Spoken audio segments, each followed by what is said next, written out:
Hello students, today we are going to study chapter 7, the Cholas. So in this chapter we are going to study about Rajendra Chola.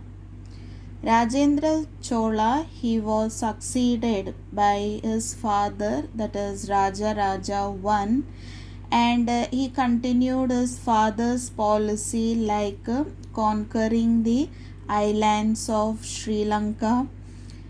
So you can see that Raja Raja I, he had conquered the northern part of Sri Lanka, whereas Rajendra Chola, he was able to control the full of Sri Lanka.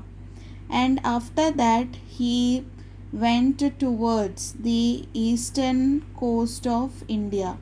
So here in the starting of the chapter we have seen that the Chola dynasty or the Chola empire was extended in down of Krishna river, and it extended towards northern Sri Lanka. So now Rajendra Chola, he even conquered Sri Lanka, and now he is going towards the east coast of India, that is Odisha region, and he went up to river Ganga.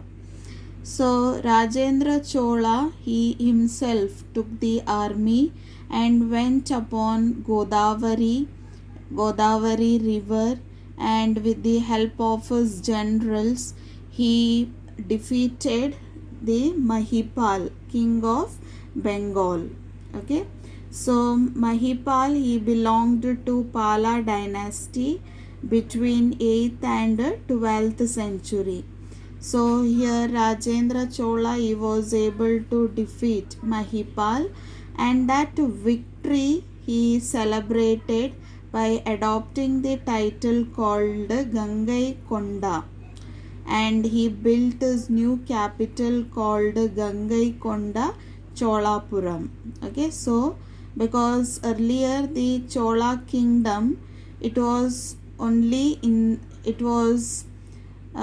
down of river Krishna. So now the Chola kingdom, it is extended till river Ganga, that is went till Bengal there. Okay, so he got the title called Gangai Konda Cholapuram. So here children, the Gangai Konda Cholapuram, you can see that it is in the present day Ariyallur district. So Ariyallur district, it is in the northeast of Tiruchirappalli, and here also there is one big temple called Brihadeshwara temple.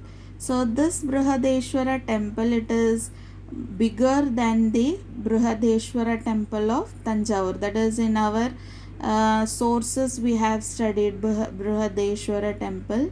So the temple at Ariyallur, okay, so that temple is bigger than the Brihadeshwara temple of Tanjavur. So Gangai Konda Cholapuram, here in different names it is known, like Gangai Konda Solapuram is also called, and Gangai Konda Choleshwaram also it is named. Okay, so his most daring campaign was in the Southeast Asia.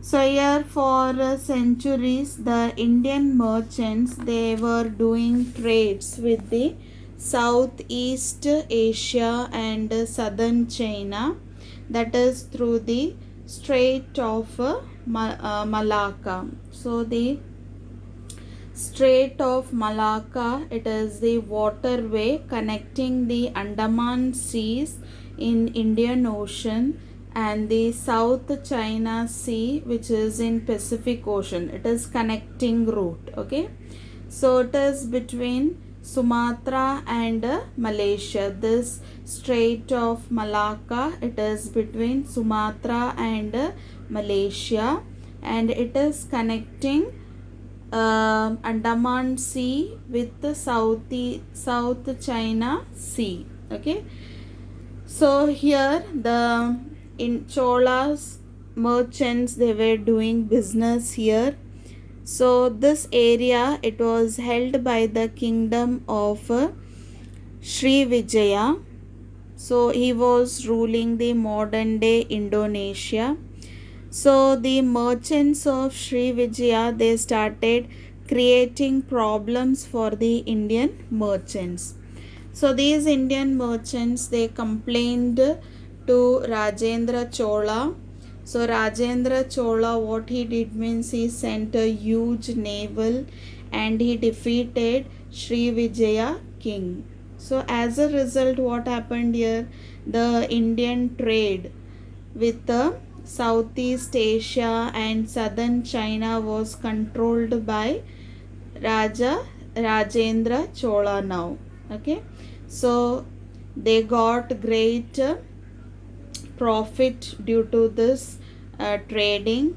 So as a result, he built magnificent palaces, beautiful temples at his new capital Gangaikonda Cholapuram. Okay, so this Gangaikonda Cholapuram, it is in the present day Ariyallur district, which is in northeast of Tiruchirappalli. So as a result, you can see that as they got more prosperity out of the trade, they started constructing palaces and beautiful temples.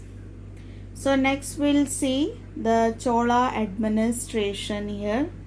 So Chola administration was highly organized and efficient here. King was controlling the central administration. So first we'll see about the central government. So the king, he was the important person in the Chola administration. All the powers was in his hand, but he was helped by the council of ministers to advise him. Usually all the kings, they are helped by the council of ministers. Even the prime minister, at present the prime minister is also helped by the council of ministers. And the king, often he went on tours in order to keep a check on the administration. Usually a good king used to do this. Like you can see the various examples in the history, like Ashoka, then Chandragupta Maurya, even Akbar. They all used to disguise themselves and they used to go around their place, okay, to see how the people are living.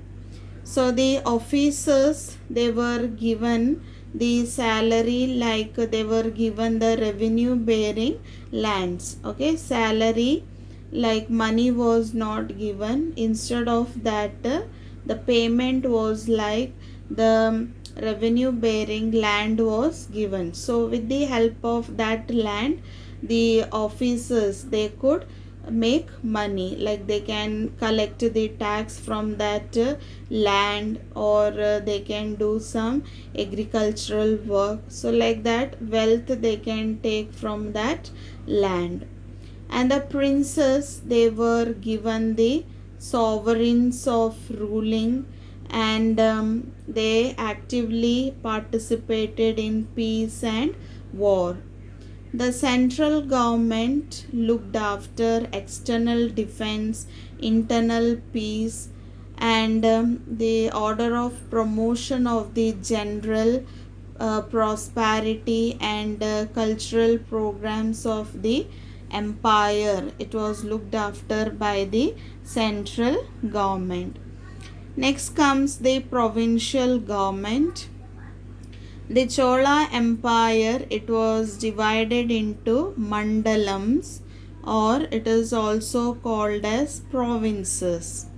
So this mandalas or provinces were again divided into Valanadu and Nadu. So princes of the royal families were appointed as the governors of the provinces. So they were looking after the provinces.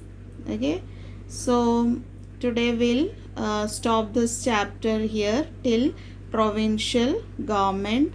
So I hope about Rajendra Chola and central and provincial government is clear to you all.